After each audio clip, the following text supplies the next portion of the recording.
Waalaikumsalam warahmatullahi wabarakatuh. Apa kabar semuanya? Alhamdulillah. Luar biasa, luar semangat. Apa kabar semuanya? Alhamdulillah, luar biasa. Allahu Akbar. Oke, hari ini saya ingin mendiskusikan tentang disiplin positif sebagai salah satu cara untuk pembuatan aksi nyata. Jadi sebelum kita masuk ke materi, kita ice breaking dulu, oke? Oke, silakan berdiri bunda-bunda. Karena lampunya mati, kita pakai ini aja.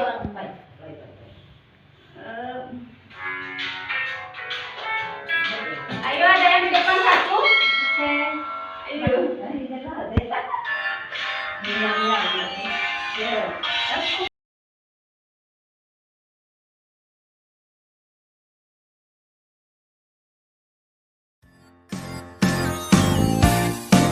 Tepuk tangan dengan satu jari, tepuk tangan dengan dua jari, tepuk tangan dengan tiga jari, tepuk tangan dengan empat jari. Tepuk tangan tidak berbunyi, coba ulang sekali lagi. Tepuk tangan dengan punggung tangan, lakukan berulang-ulang. Tepuk-tepuk tangan kirimu, tepuk-tepuk sampai ke bahu. Tepuk-tepuk tangan kananmu, tepuk-tepuk sampai ke bahu. Gerak-gerak jari tanganmu, putar-putar di hadapanmu. Satukan kedua tanganmu, berjinjit sesuka hatimu.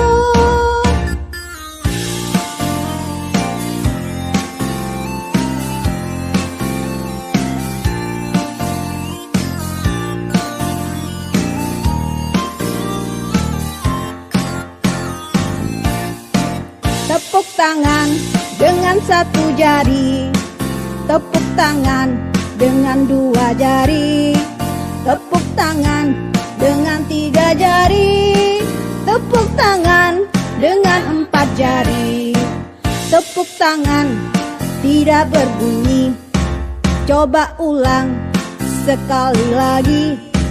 Tepuk tangan dengan punggung tangan, lakukan berulang-ulang. Tepuk-tepuk tangan kirimu, tepuk-tepuk sampai ke bahu. Tepuk-tepuk tangan kananmu, tepuk-tepuk sampai ke bahu.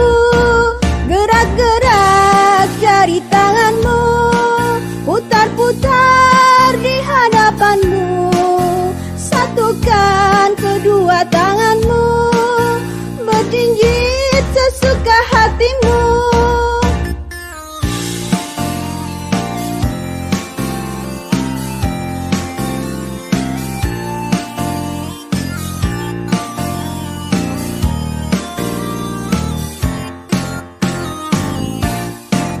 Tepuk tangan dengan satu jari, tepuk tangan dengan dua jari, tepuk tangan dengan tiga jari, tepuk tangan dengan empat jari.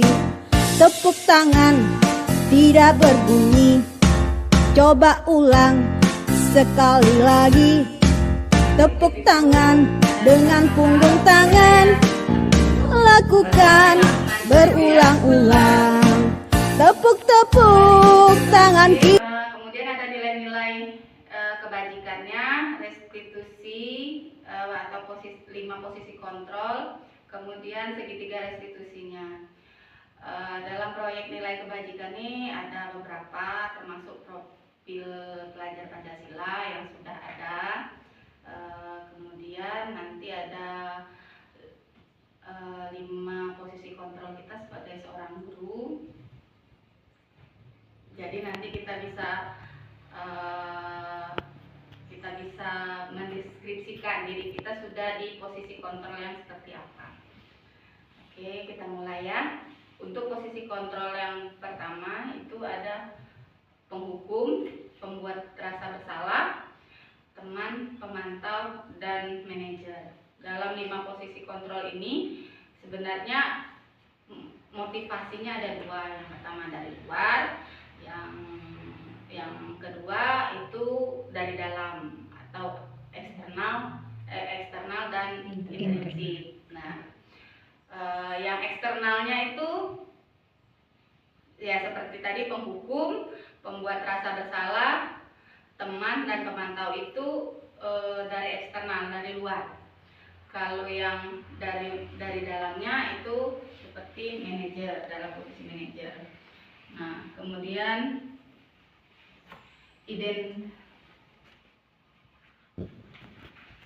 kalau penghukum ini guru berbuat seperti menghati, menunjuk, menyakiti, atau menyindir. Kalau pembuat rasa bersalah, guru lebih berceramah menunjukkan kekecewaan yang mendalam atas sikap yang ditunjukkan oleh peserta didik. Kemudian teman, guru membuat alasan-alasan untuk murid-muridnya. Dan pemantau, guru itu menghitung dan mengukur. Untuk manajer mengajukan pertanyaan-pertanyaan.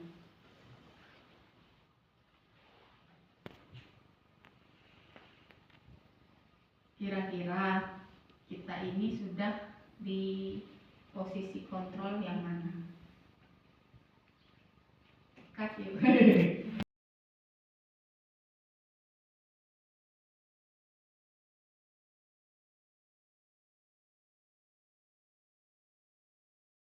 Baik, saya akan mencoba pertanyaan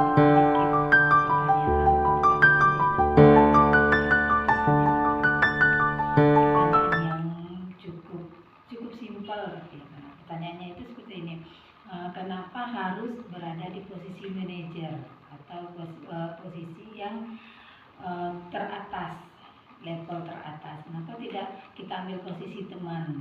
Posisi teman di sini kan kita sebagai guru juga bisa sebagai teman bagi anak-anak, teman berbagi, teman untuk mencurahkan segala isi hatinya, unek-unek baik itu dari rumah sampai ke sekolah. Jadi dituangkan ke guru. Jadi maksudnya di sini guru adalah teman bagi peserta didiknya. Terima kasih. Terima kasih atas pertanyaannya. Di sini tadi pertanyaan mengapa posisi kontrol tertinggi itu jatuh pada posisi manajer bukan teman. Kalau dilihat ya dari 5 posisi kontrol ini memang ada posisi teman, tapi teman di sini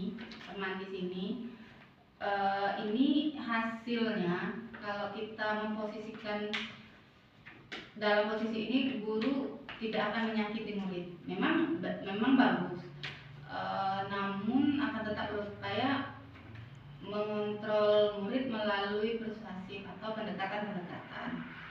Hanya saja ketika kita terlalu dekat dengan anak murid, nanti itu di posisi teman itu menyebabkan anak murid terlalu ketergantungan dengan gurunya gitu. Jadi dia tidak bisa mengambil keputusan sendiri. Jadi ketika kita tidak bisa membantunya lagi, murid akan merasa kecewa. Ibu bukan teman saya lagi karena ibu tidak membantu saya. Nah, ini posisi teman ini yang seperti itu. Jadi ketika kita sebagai guru tidak bisa memberikan bantuan ke anak akan merasa kalau kita bukan temannya lagi begitu.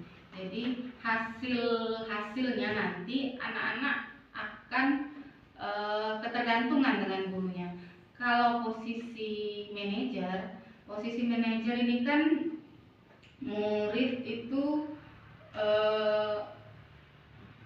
meletakkan dirinya sebagai individu yang positif, jadi lebih menguatkan karakter. Karena di situ kita sebagai guru posisinya hanya mengevaluasi. Kenapa bisa seperti ini?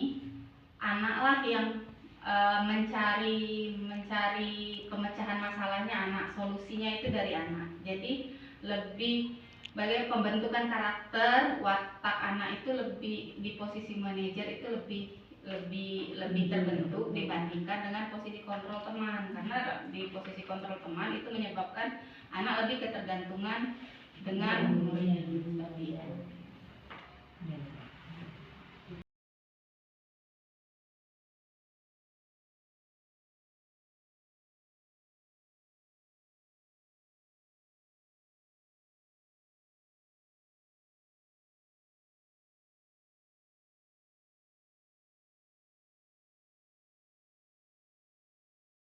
Ini untuk segitiga restitusi, kita lihat video berikut. Tadi kenapa rebutan mainan ya? Mainan yang mana yang direbutin? Yang itu yang direbutin. Tadi ngaku sampai dorong-dorong ya, main rebutannya ya. Oh iya, gak masalah, terus dulu. Apa yang Kak lakukan itu sebenarnya benar ya, tapi kawannya sakit gak tadi didorong? Sakit, iya. Ibu mau tanya, kalau kita dorong-dorong tuh nanti kalau kawannya luka, kasihan nggak gitu? Kalau kita yang luka sakit atau tidak? Sakit. Nah, iya. Bisa jatuh, bisa luka, ya kan? Iya. Jadi boleh gak tuh kita dorong-dorongan, rebut mainan sampai dorong-dorongan?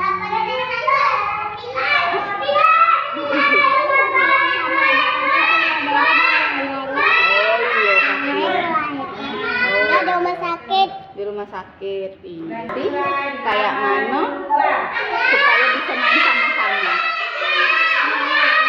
Gantian. Oke, mau gantian mainnya? Mau gantian? Iya, gantian mainnya ya. Salaman dulu. Udah baik kan? Yuk salaman. Kita masuk lagi ke sesi yang segitiga restitusi dan penerapannya. Segitiga restitusi ini sebenarnya mengubah identitas anak dari orang yang gagal karena melakukan kesalahan menjadi orang yang sukses. Dalam segitiga restitusi ini ada 3 langkah, yaitu menstabilkan identitas, kemudian validasi tindakan salah, kemudian menanyakan keyakinan.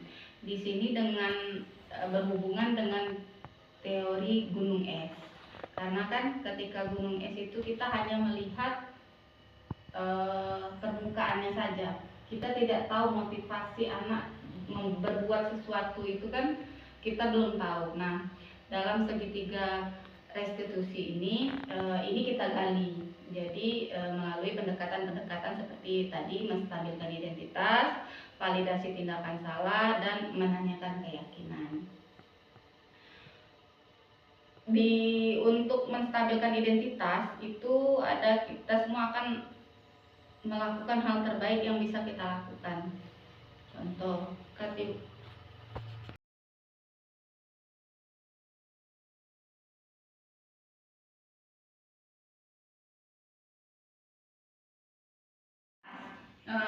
ini sesi keyakinan kelas. Di sini ada peran guru dalam mewujudkan budaya positif di kelas atau di sekolah melalui perbuatan kesepakatan antara guru, siswa, dan di kelas. Keyakinan kelas merupakan pertanyaan universal yang mudah dipahami dan diingat. Kemudian dibuat dengan melibatkan seluruh warga kelas yang diterapkan di lingkungan sekolah. Kemudian dalam hal ini yang perlu kita perhatikan adalah kebutuhan dasar manusia. Kebutuhan dasar manusia itu ada 5. Itu ada kebutuhan bertahan hidup, kasih sayang dan rasa diterima, kebebasan, kesenangan, dan penguasaan.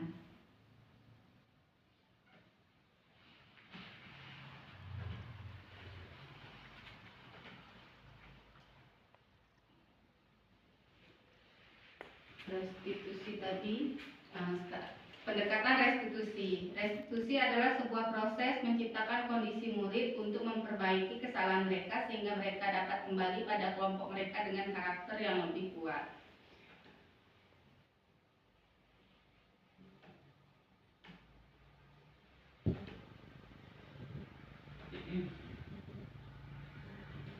Lima, posisi kontrol restitusi. Membuat rasa bersalah, biasanya bersuara lembut, namun kalimat yang keluar membuat peserta didik merasa tidak nyaman dan merasa bersalah.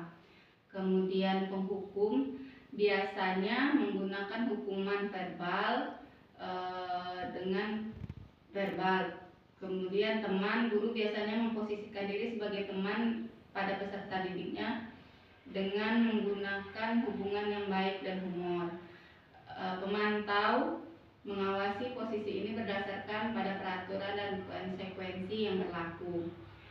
Manajer, posisi ini di mana guru berbuat sesuatu bersama-sama dengan muridnya, mempersilahkan muridnya bertanggung jawab atas perilakunya dan mendukung murid agar dapat menentukan solusi dari permasalahannya.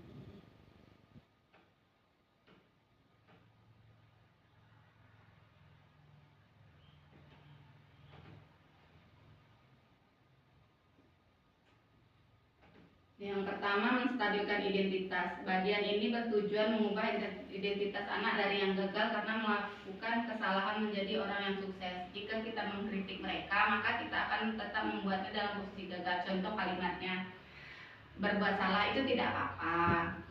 Tidak ada manusia yang sempurna. Saya juga pernah melakukan kesalahan seperti itu. Kita bisa menyelesaikan masalah ini. Nah, itu menstabilkan identitas. Kemudian yang kedua, validasi tindakan yang salah. Dalam teori kontrol tersebut, semua tindakan manusia baik atau buruk pasti memiliki maksud dan tujuan. Seorang guru mengubah pandangannya ke cara berpikir proaktif. Seperti ini, padahal kamu bisa loh melakukan yang lebih buruk lagi. Kamu pasti punya alasan mengapa. Nah, di sini validasi tindakan salah ini biar anak mengetahui, oh kalau tindakan yang dibuat ya ini memang salah, akibatnya ada seperti itu. Kemudian yang terakhir, ada menanyakan keyakinan. Ketika identitas sukses telah tercapai dan laku yang salah telah divalidasi, maka anak akan siap untuk dihubungkan dengan nilai-nilai yang dipercaya dan berpindah menjadi orang yang dia inginkan. Nah, disinilah kita menanyakan apa sebenarnya keinginan anak sehingga anak itu melakukan itu tadi. Nah, kemudian apa nilai-nilai yang telah kita sepakati. Nah, dengan kesalahan yang dia lakukan, kesepakatan apa yang dijalankan, terus bagaimana kita mencari solusinya. Nah, itu ada di tahap menanyakan keyakinan. Demikianlah hasil diskusi kita hari ini tentang disiplin positif. Terima kasih atas pertanyaannya. Semoga dengan adanya ini ke depannya kita bisa lebih menerapkan disiplin positif pada anak dengan tetap menjaga kebutuhan dasar anak. Akhirnya saya akhiri dengan Assalamualaikum warahmatullahi wabarakatuh. Waalaikumsalam.